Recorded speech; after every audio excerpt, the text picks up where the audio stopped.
Class 3 A and B। कैसे हो बच्चों? Stay safe and healthy. आज हम पढ़ेंगे पाठ 9 दूसरों का दुख। एक बहुत ही सुंदर बगीचा था। उसमें रंग बिरंगे फूल खिले हुए थे। सभी फूल आपस में हंसी खुशी से रहते थे और बगीचे में आने वाले लोगों के मन को प्रसन्नता से भर देते। उसी बगीचे के एक वृक्ष पर मधुमक्खियों का एक विशाल छत्ता था।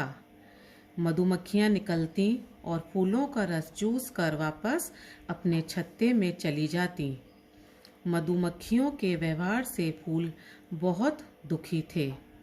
एक दिन एक सुंदर और कोमल फूल पर बैठकर मधुमक्खी जबरदस्ती उसका रस चूसने लगी।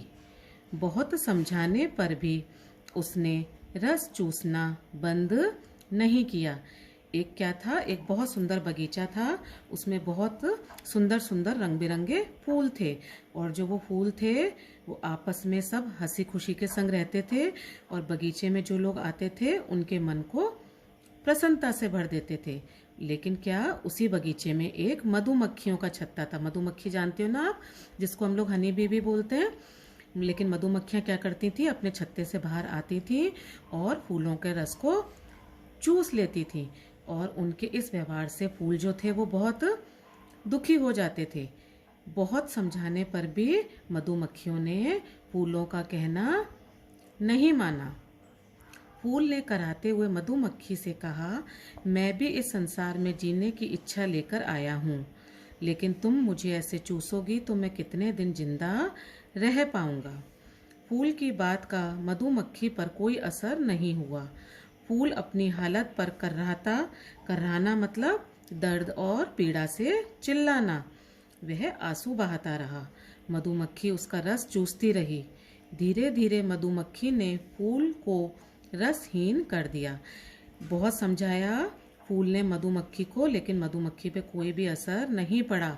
मधुमक्खी ने कहा, अगर तुम ऐसे करोगी तो हम कितने दिन जिंदा रह पाएंगे, हम जिंदा नहीं रह पाएंगे।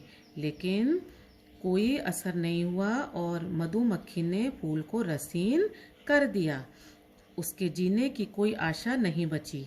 जैसे तैसे अपनी जिंदगी काट रहा था और मधुमक्खी को सबक सिखाने के लिए अनुकूल समय का इंतजार कर रहा था, क्योंकि मधुमक्खियों के व्यवहार से बगीचे के सभी फूल बहुत परेशान थे। इसी बीच एक भालू शहद की खुशबू सूंघता हुआ उधर आया और फूलों से मधुमक्खी के छत्ते के बारे में पूछने लगा। अब एक दिन क्या हुआ कि एक भालू को शहद की खुशबू आ गई और वो शहद की खुशबू सूंघता सूंघता बगीचे में आया और फूलों से मधुमक्खी के छत्ते के बारे में पूछने लगा।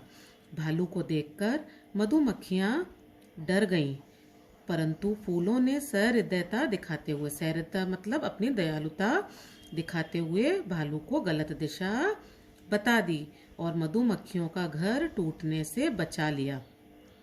मधुमक्खी ने तो फूलों के संग अच्छा व्यवहार नहीं किया था ना, लेकिन जब भालू ने मधुमक्खियों के छत्ते का जगह पूछी तो फूलों ने अपनी दयालुता दिखाई और उसको रास्ता नहीं बताया मधुमक्खी के छत्ते का और गलत दिशा बता दी और इससे उनका घर टूटने से बच गया। फूलों का व्यवहार देखकर मधुमक्खियों को अपने व्यवहार पर बहुत पछतावा हुआ। तत्पश्चात सभी मधुमक्खियों ने जाकर फूलों से माफ़ी मांगी। मधुमक्खियों की दशा देखकर फूल कहने लगे, यदि दूसरों के दुख को हम अपना दुख समझ पाते तो आज पूरी दुनिया कितनी सुंदर होती। फूलों के मधुर व्यवहार और सीख ने मधुमक्खियों को जीना सिखाया और सभी मिलजुल कर सुख से बगीचे में रहने लगे। सभी ने मिलकर एक साथ कहा, हमें एक दूसरे के दुख को अवश्य समझना चाहिए। शिक्षा क्या मिलती है इस कहानी से? हमें बदले की भावना से काम नहीं करना चाहिए। हमें एक दूसरे का सुख दुख समझना चाहिए और मिलजुल कर रहना चाहिए।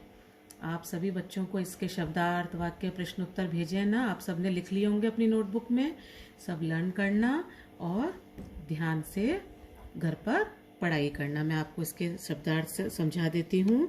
प्रसन्नता, खुशी, अत्यंत बहुत अधिक, करहाना दर्द और पीड़ा से चिल्लाना, सहृदयता दयालुता, दशा स्थिति। Thank you. God bless you children.